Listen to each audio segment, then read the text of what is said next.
Lastly, the media thought leadership here at DoubleLine. We have another YouTube channel under DoubleLine Capital, and there's a geopolitical risk roundtable that was featured with Bill Campbell, Valerie Ho, and moderated by Jeff Sherman. And then Ken Shinoda's Channel 11 also on that YouTube channel. We have 2 podcasts available to investors. Both of those podcasts, The Sherman Show and Monday Morning Minutes, can be listened to and accessed through DoubleLine.com, iTunes, SoundCloud, Google Podcasts, Spotify, and Stitcher. So without further delay, I want to turn the webcast over to Luz Padilla. Thank you, Ron. And thank you, listeners, for joining us today. When thinking about how to describe what we've seen so far this year, we certainly have been hit by a series of, let's say, negative news outcomes and headlines. And hence the title, it comes in 3. It seems that bad news always comes in 3, so we're always waiting for that additional shoe to drop when we hear the first 2. The first of the bad news has been the pandemic, which we've lived with for the last couple of years. And it seemed that last year during the summer that things had been calming down. I had been thinking about, bringing the team back into the office and had been discussing about possible scenarios for how to come back to the office. And then in November, we got hit with the Omicron variant, and we see the spike in terms of cases pretty quickly, starting in November of last year. And it seems to have subsided. I think certainly in the U.S. and the developed Europe, we, as a society, seem to be done with COVID. However, COVID doesn't seem to be done with us. But however, we do think we're transitioning from the pandemic to the endemic phase. So in the endemic phase of this virus, we expect that while COVID-19 will not be eradicated and it will be constantly present within our societies, we think that the cases will be more predictable in terms of the spread, and it seems that these new cases are unlikely to overwhelm our public hospital systems and providers.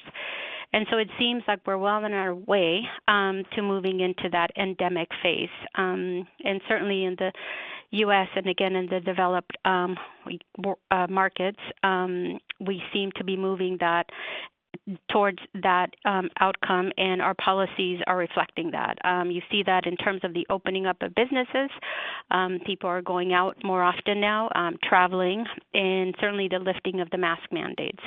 So while that seems to be the case, again, in most of the world, as we see the number of cases coming down, that does not seem to be the case in China. China still continues to have a zero tolerance policy, and while their cases barely ticked up, so if you see on the lower and on the right-hand side of this chart, the lower end, you see the China cases, and we're going to magnify those. In the next slide, we see the China cases certainly spiked up relative to the rest of the world. It was barely a small blip. But if you focus just on China, you did see the increase in COVID cases in China recently. Most of the cases have been asymptomatic, which means that there haven't been severe or symptoms associated with these infections. So on the good side is that, no severe symptoms means low likelihood of ending up in hospitals and, again, overwhelming those the hospital systems. On the next slide, we wanted to talk more about China's zero tolerance policy. Goldman Sachs has developed this effective lockdown index, which is it provides a combination of official restrictions and actual mobility data for 46 economies. And so when you look at what happened in January 2020 through April of 2020, you saw a huge spike. And what that meant was, the whole world was basically in lockdown mode, and there was very little mobility of people. So most people were staying indoors and They weren't really doing much of anything, and that was pretty universal when the pandemic first hit. And then you started to see a downward trajectory as we started to get vaccinations, as we started to get treatments, and so people became more comfortable again with living, quote unquote, with this pandemic, and we started to see the lockdowns being lifted and people moving around more. Recently, what we've seen in China, because of the recent spike in COVID cases, we've seen China double down on their zero tolerance policy, and we've seen major centers within China, major cities in lockdown mode. I'm sure people have seen the coverage, TV coverage on some of these large cities, particularly Shanghai. The lockdown has continued. It was supposed to be a couple weeks, and it's now turned into over a month, and there does not seem to be an end in sight, at least yet.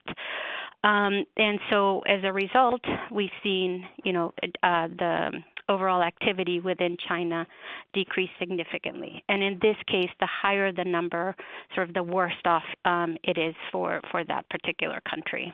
You see the rest of the world sort of trending down and hopefully going back to the pre-COVID levels, and then China's still quite elevated.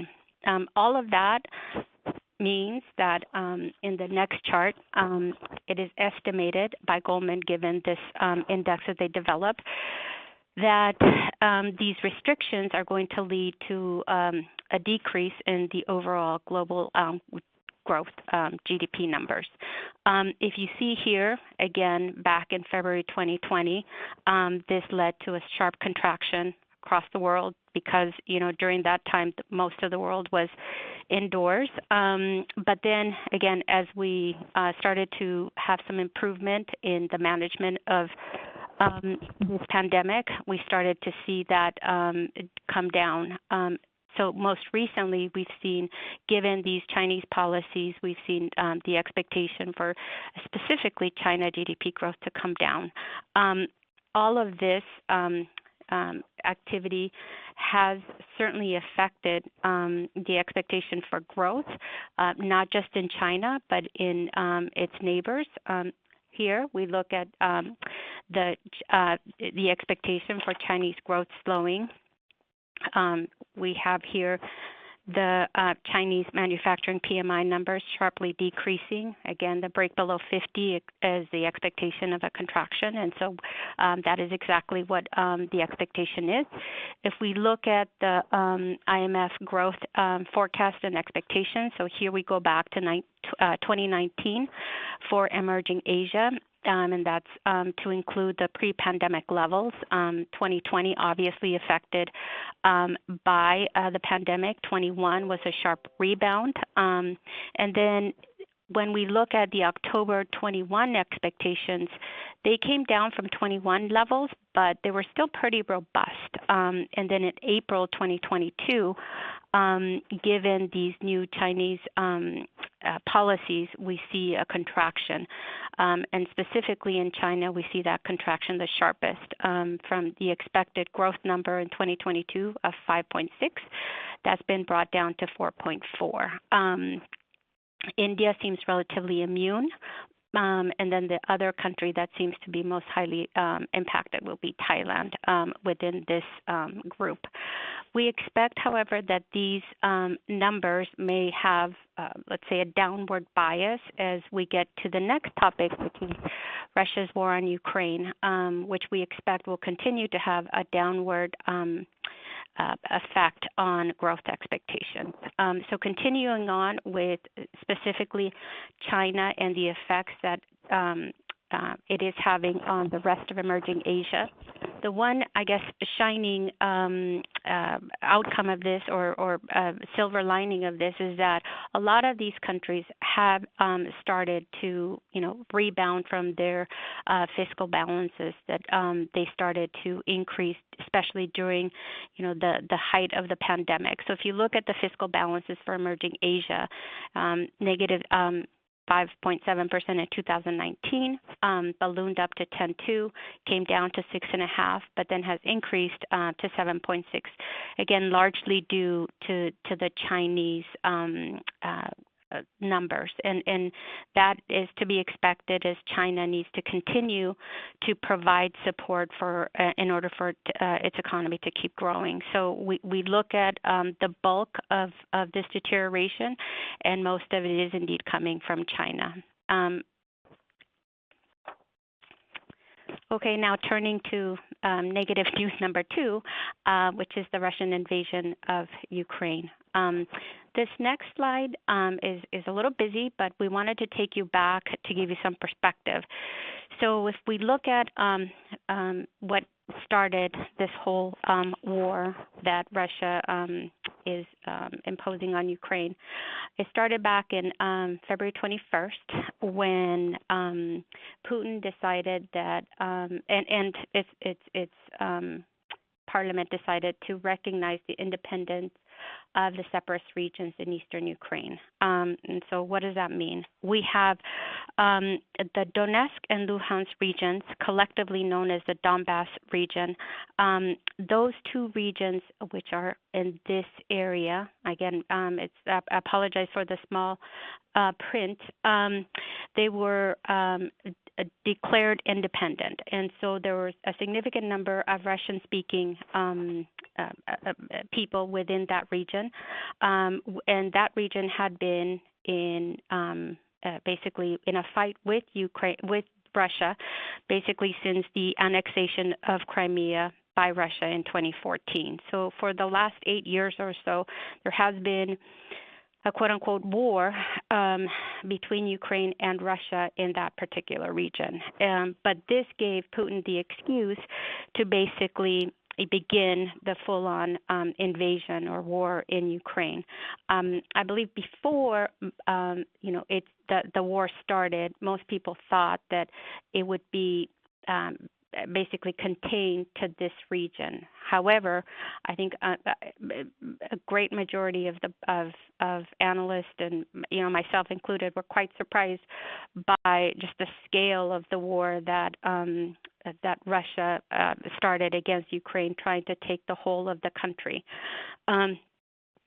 By April 6th, Russian troops pulled back when it was clear that they were not going to be able to take the capital of Kyiv, and so they went back and repositioned again towards the east and southern Ukraine, which is what was, again, widely expected to occur at the inception. Most recently, a couple of days ago, yesterday actually, on May 9th, which is Victory Day in Russia, it celebrates Russian victory over the Nazis in 1945. It was widely expected that Putin was going to make an announcement regarding the war ambitions of Russia. So I think net it was a positive that he did not intensify the rhetoric of this war, but we expect that this will continue to be a very protracted conflict. Military escalation is likely to take place again in the eastern region. Unlikely that there is going to be a negotiated solution. We expect it'll be a war of attrition. The Ukrainians have obviously received the support of the U.S. and NATO, and that has allowed them to continue to fend off these Russian attacks. But their country has been devastated by all of the artillery and the fighting that has occurred within their country. There's also been a tremendous amount of lives lost within Ukraine of civilians as well as army personnel, and then of the Russians, mostly of the army personnel. So it's been just I think wholly unexpected in terms of the fact that he tried to basically take over the whole country. Again, the expectation was that he was going to remain in the east and southern of Ukraine. And now I guess we'll see, how this war develops and continues. it's one where a lot of people continue to call it a quagmire, and it's hard. One, just from the human aspect, the devastation has just been horrific. Obviously, we all hope that it ends soon, but unfortunately, it seems unlikely at this point. So, what has happened to Russia in terms of, and what has been the U.S. and European response? The one to us, some of the responses have been quite unprecedented. Starting with the energy sanctions, I think there was a group of, let's say, analysts that did not expect such a sharp reaction, especially from the EU. So what we expect to see in short order is that the EU will approve a ban of Russian oil imports, and that's important because the European Union sources about 40% of their gas from Russia, and so while it is unlikely that gas will be touched at this point, oil is likely to be on the block, and so we expect that within, let's say, the next few months, the EU will make an announcement regarding oil specifically. On the gas front, that may still come, depending on how this war develops and what further atrocities are committed against the Ukrainian population. The European Union has already banned the import of coal, which was a quote-unquote a relatively easy ban. And so, we expect more to come. In terms of the U.S. has banned the imports of coal, oil, and natural gas wholly, and that's because the U.S. has limited, I'd say, imports from Russia, and so it is relatively easier. However, as anybody can attest, anybody that has gone to the pump can attest, it certainly is hitting U.S. consumers as well. And then in terms of the financial sanctions, this was a rather severe and very shocking set of sanctions. Both the U.S. and the EU targeted the Russian central bank. They froze a significant amount of their reserves. And unprecedented, I guess, is a word that keeps coming up in terms of some of the sanctions that we've seen. I don't think there were very many people that expected such an outcome. And in addition, the U.S. and its allies have also banned or removed certain Russian banks from their SWIFT financial messaging system, which basically limits the ability of the Russians to transact with U.S. and European banks. We're at the brink of the Russian sovereign and a lot of the Russian corporates from being unable to make payments on their debt simply because they do not have the ability to continue to move the money from Russia through the banking system to the ultimate owners of their debt. So it's a pretty dire situation, and the index providers also did not disappoint. I'm going to skip forward one slide because I think this will give you a better sense and then come back. So when we look at what happened to Russia and the sum total of the sanctions that were put in place were quite severe. And then we had JP Morgan, one of the major indices for emerging market debt, basically kick out Russia from all of their indices. So here we have the weight of the Russian sovereign on the JP Morgan MB Global Diversified at the end of 2021 was at 3.3%. For the corporate index, which is the SEMBI Broad Diversified, it was at 4%. And for the local currency index, which is the GBI EM Global Diversified, it was at over 7%. So from December of 2021, these indices held these weights, and they, obviously in the sovereign index, it was all the sovereign bonds and some wholly owned companies, government-owned companies, and then the corporates. These were all Russian corporates. And then the GBIEM, it was all sovereign local currency debt. So from 3 basically down to 0 by the end of March. And you see the progression here, and the progression from January to the end of February, the sharp decrease was all due to the repricing of the bonds within these indices.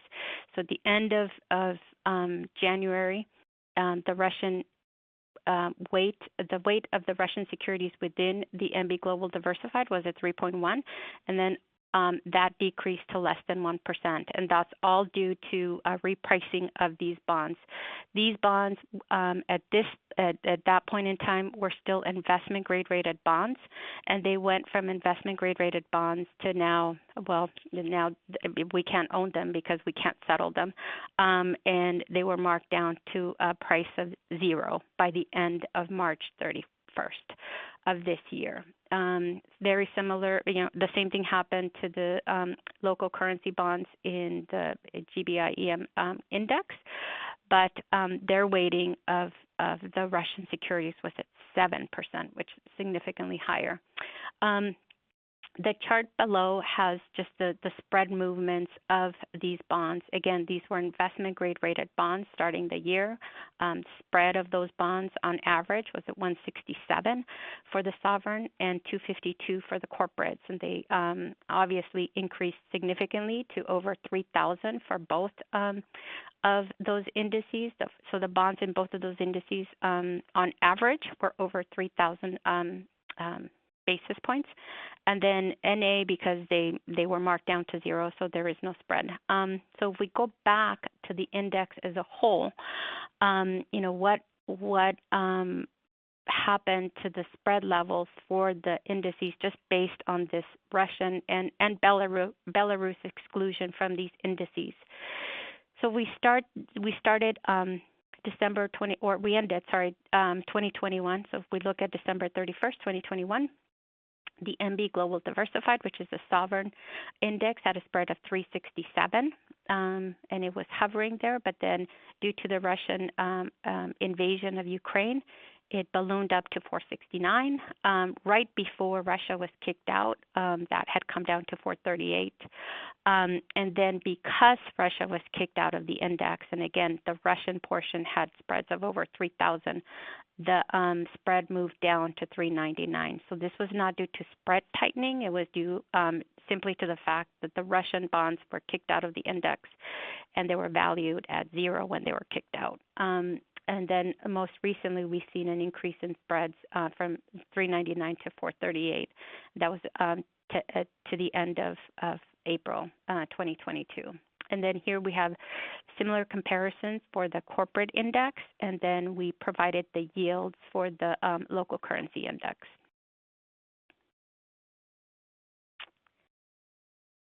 Okay, so why are we talking about this and why this matters? Well, one, Russia was obviously a large component of our index, and this invasion into Ukraine, given the human tragedy and all that it accompanies it. In addition to that, Russia is a huge commodity provider, and if we look at the commodity space that it is involved in, certainly energy, oil and gas, as we mentioned, it provides a significant amount of gas specifically to Europe and Denmark and Germany in particular. It also is a significant provider of precious and base metals. If we look at the share of global production, of Russia's share of global production for the different precious and base metals, it's quite significant. And then in addition to that, it's also a huge provider of agriculture products as well as fertilizer. So it provides major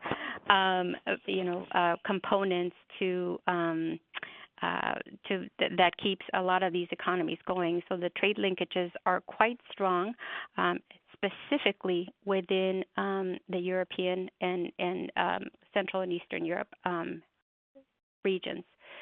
So here we have a chart that has the imports from Russia and Ukraine for the different regions. As you can see, on a global stage, Russia is not significantly large. It does provide a large amount to CEMEA, which is Central and Eastern Europe, certainly the Euro area, and then it decreases in terms of importance for the different regions. But if you look at Turkey, if you look at South Korea, Italy, and Germany, Taiwan, a huge trade linkages because of all the commodities that Russia provides to the rest of the world. Here we take more of a focus specifically on oil. Russia is the second biggest crude exporter, so certainly they provide a significant amount of oil, and a lot of it goes to China. But Germany, Poland, Netherlands, also big importers of oil from Russia. But the biggest issue really for Europe and especially Germany is gas, in that Russia exports, 44% of their gas in 2020. That was the level, and then the destination of that gas, again, to the EU, a significant portion. Germany alone is also quite significant. And then we have the balance of some of these European states. One of the interesting things I would note here, because of the war that is ongoing, a lot of this gas is transited via Ukraine. So while the EU and Germany may not ban gas from Russia, it may actually be limited in terms of what it receives if it is not able to be transported anymore from through Ukraine. And so that's something to be on the lookout for going forward. In terms of agriculture products, this is a list of the percentage of global exports, and Ukraine is at the top for the different products that they produced or used to. In Ukraine, it's going to be very hard given just the devastation that they've seen in their country. So we expect a lot of these numbers to come down sharply. And then Russia's global exports will also be affected, but let's say not as significantly as what one would expect from Ukraine. In terms of the production, but it will be significant in terms of the sanctions that are being imposed, because those the destination for some of these products may have a hard time finding a home. And then next is this is the production of potash, which is a chemical used in fertilizers. It's basically used to increase crop yield and support plant growth. Canada is the largest producer of potash, but Belarus and Russia combined basically overtake Canada. And so without this chemical, the yields globally for a lot of the plants will decrease, and so we expect that that could also lead to some shortage in terms of the agricultural products. So all of this, in terms of the lack of supply of the commodities from Russia, from energy, oil and gas, precious and base metals, agriculture and fertilizers, are going to have a significant impact, and cannot be overstated how significant that could be especially in the Eurozone. Here we have the GDP forecast, and as you can see, 2022 has been brought down, and that's in large part due to what we're seeing in Russia and Ukraine as the war continues. And we'll see if these numbers continue to head down. If one, additional sanctions are imposed, and or two, the availability of some of these products continues to diminish as the war, the ravages of war continue. Next, I wanted to focus on not just the impact on obviously developed Europe, but also emerging Europe. And so here, again, we have the growth numbers for emerging Europe in 2019 at 2.5, came down to 1.8, obviously because of the pandemic in 2020, rebounded quite sharply in 2021 to 6.7 on average, and then it was expected to come down to 3.6 for 2022. That was the projection. Now that projection has been brought down to close to -3, and largely due to Russia and Ukraine. Again, Ukraine, because of the devastation of the country, it just keeps suffering the shelling and bombardment from Russia. So we've seen, whole cities just decimated, and then in Russia as well because of the sanctions. So this is going to be, these two countries obviously the hardest hit, but it's also affecting the balance of the countries within that region. And again, when we look at the fiscal balances, we thought that emerging Europe was, coming back into sort of a more normalized fiscal deficit, and we saw 2021, kind of trending back towards the 2019 numbers, and we expected 2022 to continue in that direction, but this has certainly been reversed, and we're now heading back towards that 2020 levels, in which a time during which we were, as a world, dealing with the worst of the pandemic. So this region certainly is being hit by the Russians' war on Ukraine. And so with that bit of cheery news, I'm going to hand it over to Valerie for the last piece of this section. Thank you, Luz. So I'm going to go over the third shock that our global markets have seen, and that has really been a reflection of the policies during the pandemic, some of the stimulus measures put through, a result of the Russia-Ukraine war, and some of the zero COVID policies. So that we're going to be talking about inflation today. So we know that supply chain disruptions has been one of the major drivers of inflation. This is the Federal Reserve Bank of New York Global Supply Chain Pressure Index. We saw supply chain pressures reach new heights in the aftermath of the pandemic, and I think investors were cheering that it looked like some of these global supply chain pressures were beginning to ease as this index began to roll over. We just note that this index really only is updated monthly. The last update is the end of February, so notably missing some of the zero COVID policies that have since been put in place in China. Here's a more high-frequency indicator. This is the China port congestion, both on a national level and in Shanghai. And given the Shanghai lockdowns, we see port congestion reach new highs since the start of the pandemic. And as long as these zero COVID policies remain in force, we could see supply chain pressures remain elevated. Here's a look on the demand side for inflation. The pandemic caused a shift in terms of consumer preferences away from services and to more goods demand. This obviously has created frictions within the market. As the world starts to open back up and treats this pandemic more like an endemic and mobility indicators have eased, we still see pretty elevated goods demand.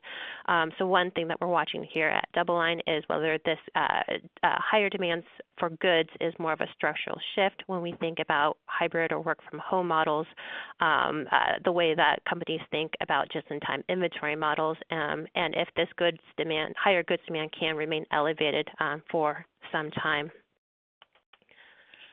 The next chart here Right here is food prices. We actually saw really sharp food prices in 2021. A lot of this was the result of disruptive weather patterns. And then in the aftermath of the Russia-Ukraine conflict, we saw another sharp spike up in food prices as foods and grains trying to get out of Ukraine have been very difficult. They have no way out of the ports. And Russia and Ukraine and Russia is not able to get all of their exports out due to sanctions as well. So food prices are going to remain elevated. This is a big concern for politicians. Food prices are political. It's a regressive tax disproportionately impacting the lower income segment of the population, and also a bigger concern for emerging markets where food makes up a much larger share of the CPI basket, particularly a very large share in sub-Saharan Africa.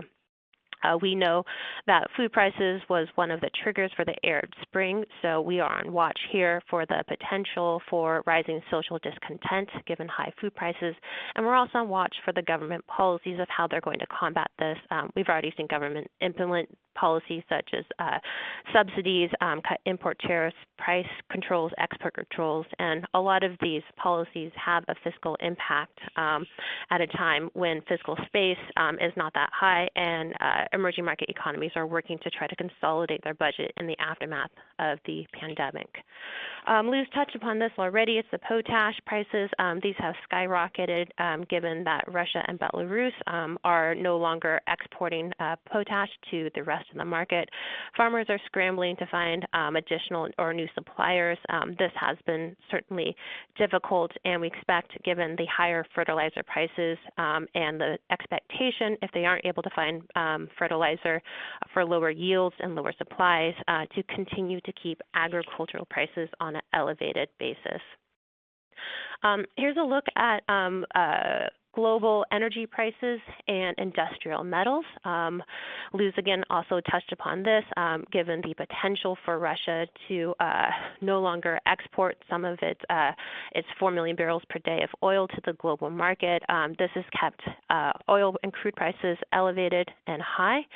We're looking for the potential for oil to stay high, but also looking at the growth side as growth concerns become more relevant. Perhaps the demand side may take away some of the elevated prices that we've seen on the energy prices. Certainly, we're looking at the industrial metals. This is the blue line on the left-hand chart. Industrial metals, these are things like copper and steel, most closely linked with global growth and commodity demand out of China. This index looks to have rolled over and could be an indicator of weaker global growth going forward. Here's a longer look of inflation. I think the takeaway is that global inflation remains high, both across developed markets and emerging markets. We'll get a CPI print out of the U.S. tomorrow. Expectations, or maybe perhaps hopes, is that the inflation may have peaked when inflation hit 8.5% in the last March print. It may have peaked. We certainly see base effects helping inflation start to trend lower over the year. But for us here at DoubleLine, I think the key really is how quickly inflation can decelerate. And when we start thinking about that, we're focusing on two key variables. One is going to be the labor market. We're seeing a very tight labor market right now. This is the ratio of job openings per unemployed workers.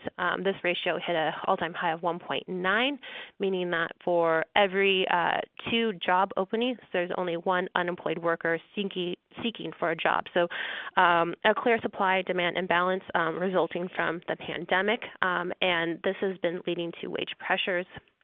The red line here is the average hourly earnings. This was up 5.5% in the last print.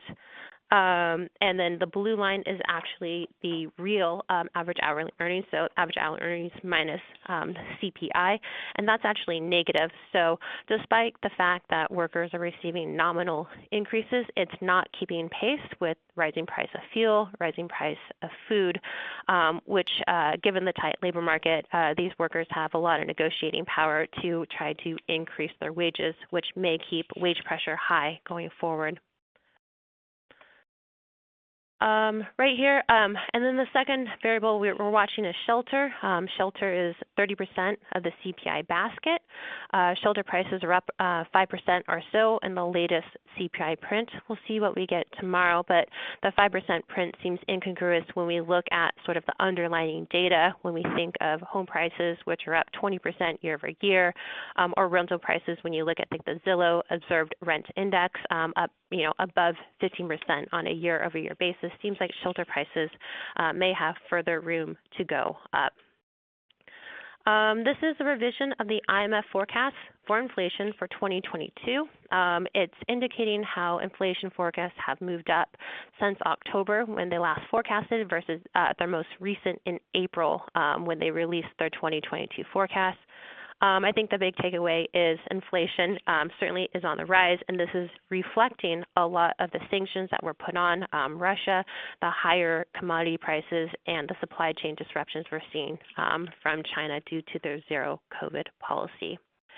And here is the big problem for central banks. At the same time that inflation is being revised up, growth forecasts are being revised down. So the same look of the forecast from October of last year to April of this year for the 2022 growth forecast, this is being revised down across the board. The world is expected to grow 3.6%. This was at 4.9% in the last October World Economic Outlook. Obviously, Luz mentioned big growth destruction in EM Europe, given the conflict. And the one silver lining actually has been some of the commodity producing regions concentrated in LATAM and Middle East. Given their high commodity exposure and the high commodity prices, their growth forecasts have stabilized, and in the Middle East actually have a stronger growth forecast as a result of that. It looks like the bond market is corroborating the IMF's lower growth forecast. Here's the 2s10s recession watch. This measure dipped negative briefly at the end of March and early April, but has since seen a steepening of the curve. We remain certainly on watch here at DoubleLine, and the other thing we're watching certainly is the quarterly numbers coming out of the U.S. Here's the first quarter GDP look. We break this down by contributions to GDP. Net exports, a big negative drag on growth, as was government consumption. And really the only bright spot in the economy has been private consumption. So the consumer is going to be key in terms of the Fed being able to engineer a soft landing. It's going to be a difficult job. Here's a look at the personal savings rate. This has come down from very high elevated levels. Of course, those elevated levels of saving were the result of government transfers and fiscal transfers. Those have rolled off, and savings rates now are at a much more normalized levels. But what's a big driver of consumer demand? We also see the consumer relatively untested in this new macro environment. Financial conditions are tightening, and we really haven't seen the consumer perform in this type of inflationary environment where inflation is at 40-year highs. And then this is a look of China. This is one area that actually has surprised us, just given the COVID lockdowns, the sharp deceleration in exports that we've seen in China, falling PMIs, Premier Li's downbeat assessment of the labor market, and then Xi looking to the fall National Party Congress to be elected for a third term. We would have expected the floodgates of stimulus to really be opened at this time. And what we've seen from policies from the Chinese government has really been more targeted liquidity measures, some easing in the property sector, some easing on the regulatory sectors, but yet to see the floodgates really open. We're continuing to watch this China credit impulse. They have reaffirmed their 5.5% growth target for 2022, indicating more infrastructure spending and stimulus to be done. Something certainly to watch, as China will be one of the main determinants of of being able to support global growth. So what has the central bank response been? We say that they're really in a rock and a hard place with high inflation and low growth. Developed markets have had a more lagged policy response compared to emerging market central banks. The Fed looks to be pretty far behind the curve when you see the real policy rate in very negative territory, given headline inflation is running at 8.5%. And central banks, on the other hand, have been much more proactive. I think they have a long history of understanding the growth and inflation trade-offs. I think they've seen in past history the implications for falling behind the curve and seeing inflation expectations become unanchored. And as a result, we've seen a lot of these central banks be much more proactive in terms of an aggressive and front-loaded hiking cycle. The Central Bank of Brazil alone has hiked 1,075 basis points, bringing their policy rate to 12.75. One of the few policy banks just on a that has a real positive policy rate. So we've definitely seen a bifurcated policy response between developed market and emerging market central banks. So the ECB and the Fed, we think, are in catch-up mode. The bond market certainly has pushed the Fed to hike more aggressively than initially expected. The market's pricing in 50 basis points hikes for the next June and July meeting, 25 to 50 basis points for September. Though we do think that Powell was fairly successful at his last press conference, pushing back against more aggressive talks of taking 75 basis points off the table. The Fed has a difficult job in front of it.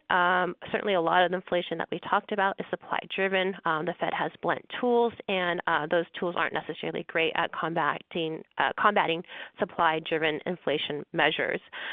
So how is the Fed going to bring inflation down? Well, I think Powell said it best. He's going to try to curb interest rate sensitive demand.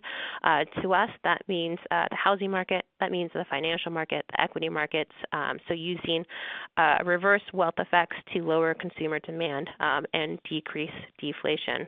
In that sense, the Fed put in terms of pain is willing to take in terms of the correction in the equity market might be at a much higher threshold than in previous hiking cycles. Here's a look at the ECB. Also pushed forward its hiking cycle. Wasn't expected to hike it until 2023 at the start of the year. This now is expected to go. They're expected now to start hiking as soon as July of this year. And then moving on to central bank balance sheets, we're now in quantitative tightening mode. The Fed will be tightening, will begin its quantitative tightening in June. $500 billion is expected to roll off its balance sheet in 2022. A combined total of $1.6 trillion expected to roll off by the end of 2023. We're seeing quantitative tightening coming out of the BOE. The ECB is ending its asset purchase program at the end of June, and the lone central bank that hasn't followed the Fed, of course, has been the Bank of Japan, which continues to grow its balance sheet under yield curve control, keeping yields pegged.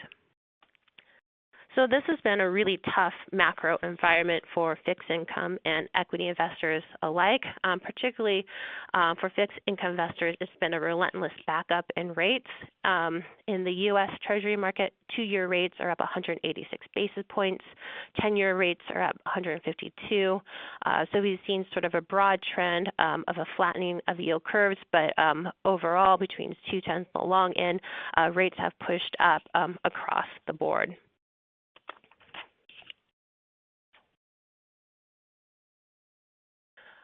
This is a look of real rates. We'll skip that just in the interest of time and move on to the view of the dollar.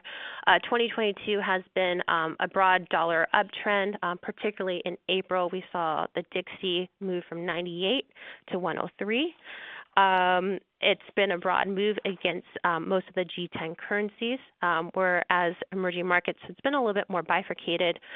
Certainly a lot of the countries that started the hiking cycle early, that have commodity links and are a little bit more geographically removed from the Russia-Ukraine crisis, have performed better in this scenario. For us, when we're looking at the dollar, we could see further upside, but over the medium term, our view still is that we would see dollar downside, particularly when we start looking at the trade balance here in the U.S. We see the dollar following the twin deficits, with dollar going down more on the medium-term basis.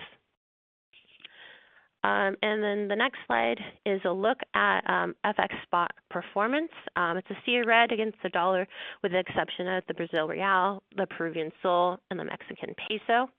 You can see large declines across most other currencies against the dollar.